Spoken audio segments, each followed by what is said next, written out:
Hey there fellow explorers, Marcus here. I've got a mind full of my own theories on mysteries from the past and of reality itself. It is fun sometimes to try and explain these topics with my own logic and knowledge to it. But today, I want to embark on an incredible journey through time and uncover amazing structures, remarkable inventions, and perplexing enigmas that have left experts bewildered. They shall speak for themselves and tell us how little we actually know about some of the mysteries of the past. Our ancestors accomplished mind-blowing achievements that sometimes cannot be explained. They had an understanding of astronomical phenomena, the Earth's magnetic poles, and other extraordinary aspects that seem impossible given the technology of their time. How did they acquire this knowledge without the tools we rely on today, or tools we only just a few decades ago invented? Let's try to get some more clarity on this and dive right in and unravel the mysteries surrounding the Temple of Jupiter, Baalbek.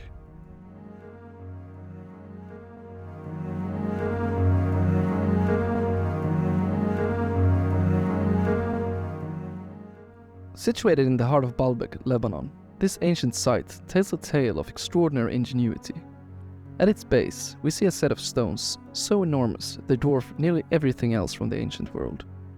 These are the famed trilithon stones, a trio of colossal blocks that are simply staggering in their dimensions.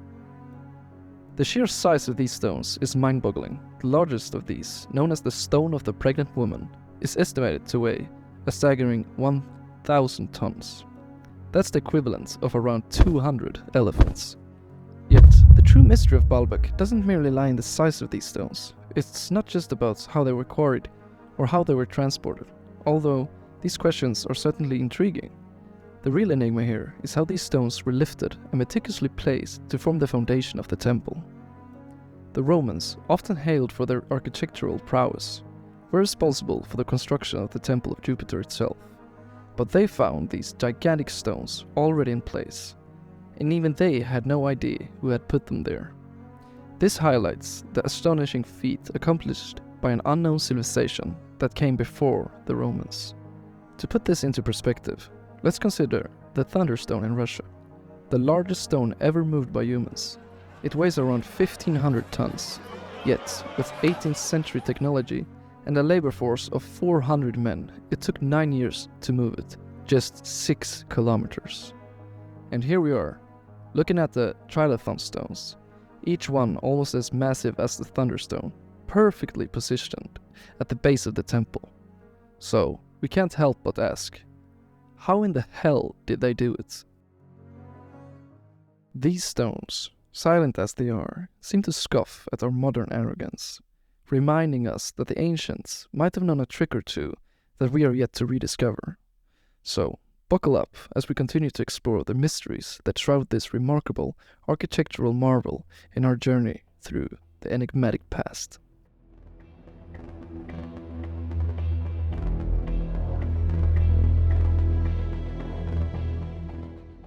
Hidden in the sands of Abydos, Egypt, lies an equally puzzling wonder, the Osiris Temple. Home to ancient Egyptian mythology and countless enigmas, the temple holds a secret that has left historians and archaeologists scratching their heads, the symbol known as the Flower of Life. Now, the Flower of Life is just not any old doodle. It's a complex pattern made up of 19 circles, all neatly locked together, creating a really eye-catching design. This symbol has a cool feature. It's holographic. That means if you take a piece of it, you can still see the whole pattern. It's like a little piece of a hologram. Today, we can make holograms. For example, with laser technology, we can make a picture in glass, for example, myself.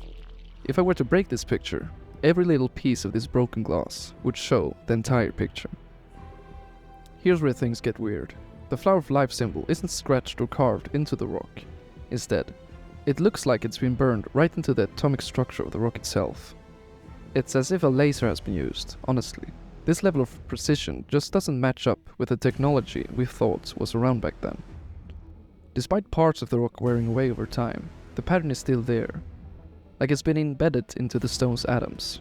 This raises some big questions. Did our ancestors have some kind of advanced technology we don't know about? What's even more interesting is that this flower of life symbol pops up in all sort of places around the world, from the temples in India to ancient mosaics in Rome and Byzantium.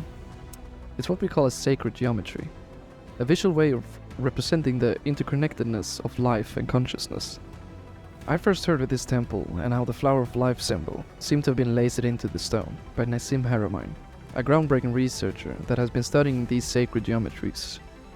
He thinks that empty space isn't really empty, but filled with energy, so-called vacuum energy. According to Haramein, this energy is organized in a fractal pattern that looks a lot like the flower of life. This might indicate some kind of natural scaling law. So, here's the big question. How on earth did our ancestors manage to burn the flower of life into the atomic structure of the rock? And why is the flower of life so common around the world? Is it one of many keys to the structure and mathematic nature of reality itself? The deeper we dig into these ancient mysteries, the more we realize we got a lot to learn about our own past. As you will see, there are numerous of similar examples in history that just doesn't make sense. And these things are never enough to change the established narrative. But for me, well, I think they just scream loudly that there has been so much advanced technology lost through history.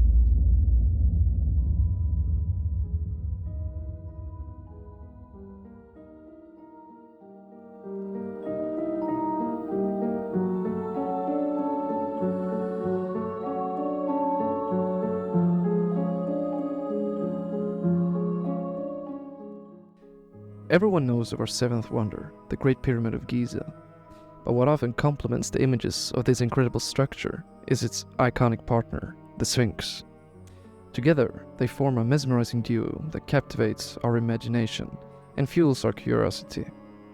The Sphinx, with its enigmatic presence and majestic human visage, holds an aura of mystery that has fascinated me since I was a boy, and I know I'm not alone in this fascination. But one thing that sparks tons of questions is the method by which the Sphinx itself was formed.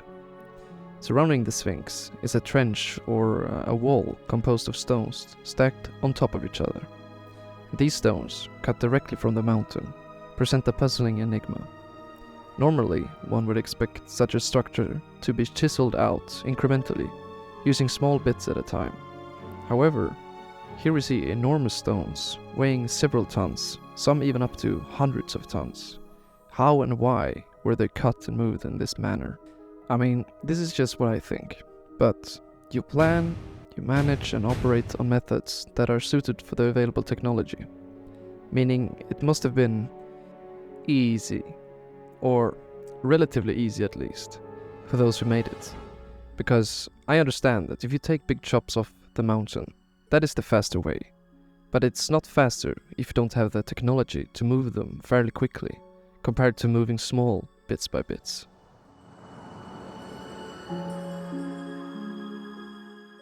I touched a bit on Atlantis and the Younger Dryas theory.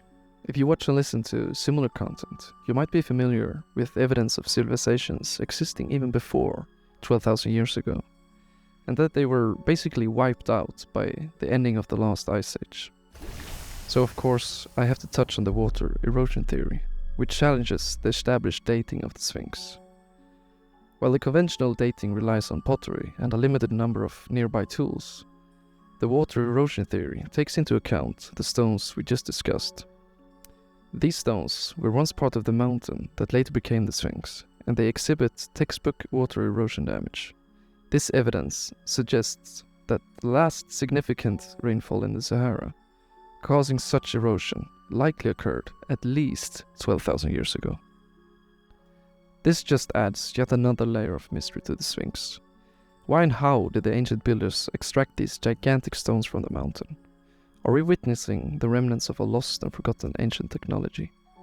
The age-old secrets of the Sphinx and its construction leave us awestruck, raising profound questions about the capabilities and knowledge possessed by ancient civilizations. There is so much more to the Sphinx than what we just covered. Hidden chambers and spaces under it. If I could travel back in time, the creation of the Sphinx would probably be one of those places that I would have visited. But next on our list is a mysterious map from the 16th century.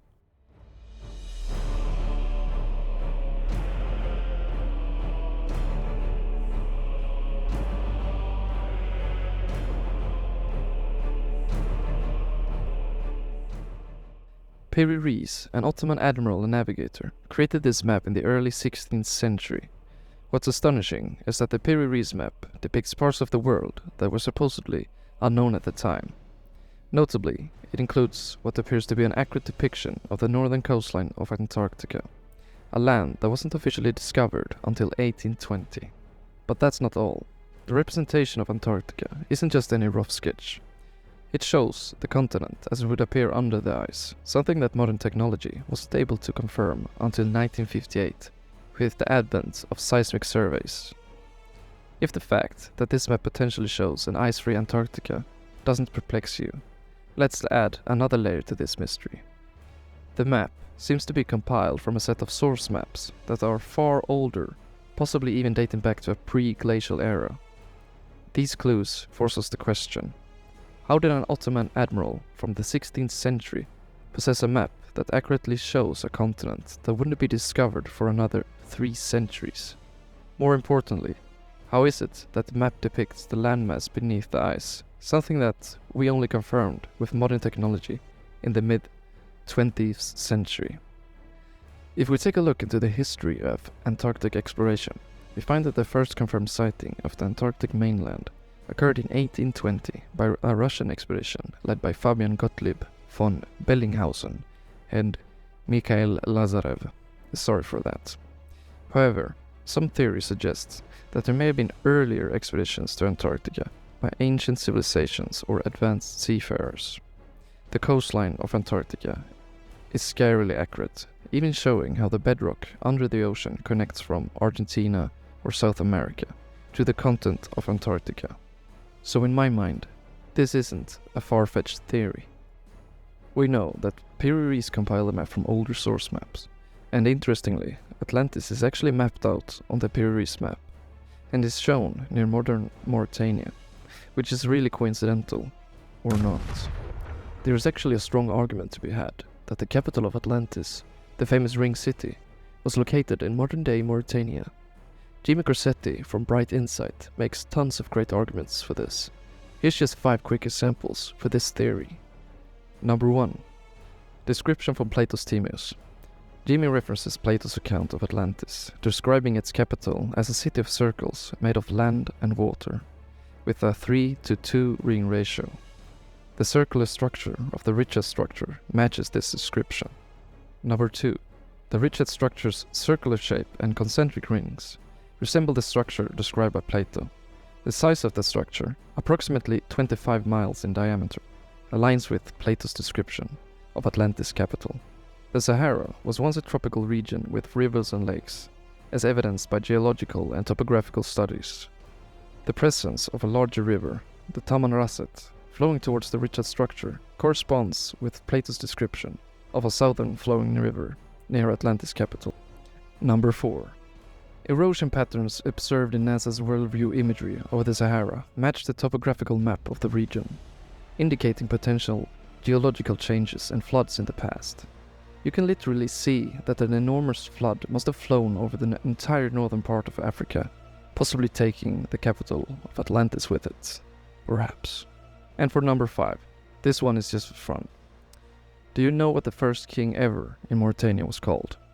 Well, he was called Atlas. Atlantis, Atlas. Moving on.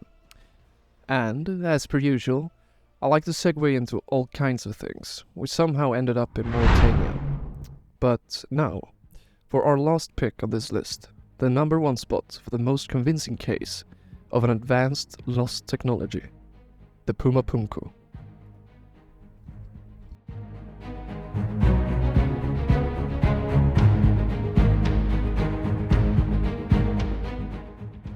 So, we've reached our final stop, the mysterious Pumapunku.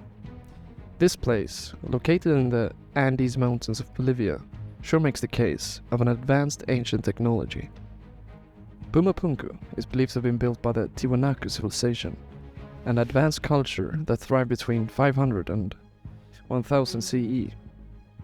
These remarkable stone structures consist of massive blocks precisely cut and fitted together with astonishing precision. The edges of the stones fit together like intricate puzzle pieces, creating a seamless connection without the use of mortar or cement. But here's where things get really weird. The stones at Pumapunku are not just any ordinary rocks. We're talking about massive stones weighing over 100 tons, transported from quarries located miles away. So how did the ancient builders manage to move these colossal stones? But more importantly, how did they manage to fit them so accurately? The precision in stone cutting at Pumapunku is extraordinary. The surfaces are so flat and the angles so precise that it's hard to believe it was achieved without the use of advanced tools. The common belief of the tools that were used for these stones, just as in other examples we've had, are that of very primitive tools. You just can't really accept that theory, because that is what it is. It's a theory. But what could be the purpose of Pumapunku? Some believe it was a religious or ceremonial complex, serving as a place of worship or a center for spiritual rituals. Others suggest it may have been an important administrative or cultural hub, showcasing the power and grandeur of the Tiwanaku civilization.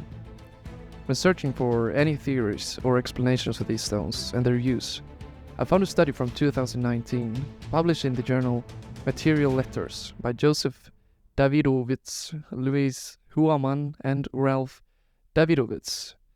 Again, sorry for that. Where they present compelling evidence of ancient geopolymer found in the South American monument of Pumapunku. If you're wondering what a geopolymer is, it is a special type of material created by combining natural substances with specific chemicals. It is known for its strength, durability, and resistance to heat and chemicals. Geopolymers have various modern applications, including construction, aerospace, and the production of fire-resistant materials. Anyways, the researchers used special techniques to examine the sandstone megalithic blocks at Pumapunku.